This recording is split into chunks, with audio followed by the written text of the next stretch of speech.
So, an early Alexander Isak goal proved to be decisive as Arsenal dropped more points in the race for the title. No win in 3 for the Gunners. They were frustrated by a resolute Newcastle defence, only registering 1 shot on target in the game. And they now trail the leaders Liverpool by 7 points after 10 games played. Blackburn in 1994 are the only team to ever come back from 10 points to go on to win the title. Oof, so it's a big ask.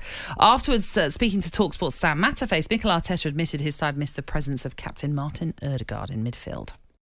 Other stuff he gives as the reason as to why things haven't quite gone the way for Arsenal of late, but there's no doubt they are missing his midfield presence, his creativity, and the fact that he can hold the ball and bring other teammates into the action as well. Yeah, well, he inspires other players around him as well, and then there's the confidence of Martin Ødegaard. So that's a big thing that Arsenal are missing at the moment. Because I look at especially their forward players, and I'm not including Saka in this because I think largely he's been outstanding for Arsenal this season. But Martinelli's way off his game. And he's a young man. He signed a new deal not so long ago. He was flying. He seems like he's lost his place slightly with the introduction of Trossard coming to the club. Trossard's playing a slightly different role. He's sort of lost his little bit of form as well. Havertz is looking more like the Havertz that Chelsea had for a while. And he had a really good start to the season. And yesterday it was just, they were second best everywhere on the pitch, I felt. I just felt they couldn't match the energy of Newcastle's midfield of Longstaff, Ramirez, Linton. There was high energy there. The opening goal was a brilliant goal. I'm not sure. I mean, I heard Martin Keown talk on TV about they can do a bit more, get a bit tighter. I thought the ball by Gordon was wonderful ball for a centre forward. He doesn't. The whole thing about that goal is Gordon doesn't take a touch to control it. I know. He plays it into an area with pace that it's nearly impossible to defend.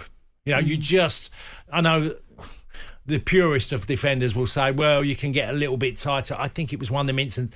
He doesn't make a bursting run, he's a very clever forward. And he was the one I thought a lot of clubs would have gone after in the summer. I remember, I just thought he would because he's so natural in his finishing ability. Newcastle deserved it yesterday. Arsenal were totally second best. Do you know what? It was the kind of performance we haven't seen for a while from Newcastle, but it was the kind of performance that had held them in such good stead, when they got into the Champions League places. Well, you're right. That was that type of performance. It was that old Newcastle under Eddie Howe. It was fantastic. And you talk about them going forward with Gordon and Isak, but defensively as well. Lewis Hall and Tino Livramento. Two fullbacks were brilliant. They marshalled them brilliant. so well, in particular Bukayo Saka and Gabriel Martinelli. There was so much to like about Newcastle's performance, and it's a performance you would have hoped from a Newcastle perspective that they can kick on now and maybe get themselves back into the race. I found weird, because Saka's a fantastic player, and I speak highly of him all the time because I love his desire, his hunger, his goal, intelligence as a player, his assist. I just don't want him to be captain. I don't want him to be captain. I wouldn't want him captain. Because I think he needs to be on his game and think about his game only. Got Declan Rice in there. Give him the captain's armband. You've got Thomas Partey. I just feel you should be going, Saka, you play your game. Yeah, but how much of a burden really is the captaincy in football? Because it's not like in cricket where you're making key decisions. No, it's not that. But I think certain players need to be just left to play their game. And when they're forwards, generally, it's whether it's a goal scorer or winger, I just feel they have their game. Let them get on with it. And I just think Arsenal have enough captains in there. Have you said to me, there's enough captains on that football pitch for them to have? And this has taken nothing away from Saka, because I think he's a fabulous talent that needs to be just leave to get on with his game. So Arsenal, as we mentioned there, without a win now in 3. So a really disappointing spell that they are going through. And that meant it was an advantage to both Liverpool and Manchester City to continue their great start to this season. But City's 32-game unbeaten streak in the Premier League has come to an end after a lacklustre performance against Bournemouth at the Vitality Stadium. Goals from the informed duo of Antoine Semenyo and record signing Evan Nilsson stunned the citizens as the Cherries recorded their first ever victory against the Premier League champions. It was also a second defeat in 4 days for Pep Guardiola's side following their midweek Carabao Cup exit at Tottenham. You have to go back I think, over a year for the last time they've lost back-to-back games in all competitions. Despite that defeat, Pep Guardiola felt that a lack of recovery time impacted his side's performance. I mean, obviously, you can factor in the fact that they have played more games and maybe their recovery period is obviously not as easy as other teams are going through, like with Bournemouth, for example. But if you just look at that performance in isolation, Bournemouth were fantastic. Absolutely deserved that. And you called it yesterday. You said Bournemouth would provide a stern opposition, and they certainly did.